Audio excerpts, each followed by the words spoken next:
আপনি কি মনে করছেন জীবনের কাছে হেরে গেছেন? না, কখনোই এমনটা ভাববেন না। মনে রাখবেন, যতক্ষণ আপনার শ্বাস চলছে ততক্ষণ আপনার সামনে নতুন করে শুরু করার সুযোগ আছে, ঘুরে দাঁড়ানোর সুযোগ আছে, নিজের জীবনের গল্প নতুন করে লেখার সুযোগ আছে। জীবনের সবচেয়ে বড় গৌরব কখনো না পড়ে যাওয়ার মধ্যে নয়, বরং প্রতিবার পড়ে গিয়েও আবার উঠে দাঁড়ানোর সাহসের মধ্যে।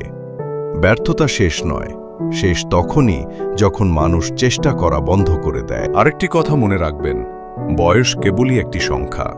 ৩৫, ৫০ কিংবা তারও বেশি বয়স কোনো কিছুর সমাপ্তি নয়, বরং এটি নতুন অভিজ্ঞতা, নতুন উপলব্ধি এবং নতুন সম্ভাবনার এক নতুন সূচনা। অতীতের ভুল, ব্যর্থতা কিংবা কষ্টকে পেছনে রেখে নতুন উদ্যমে এগিয়ে চলুন।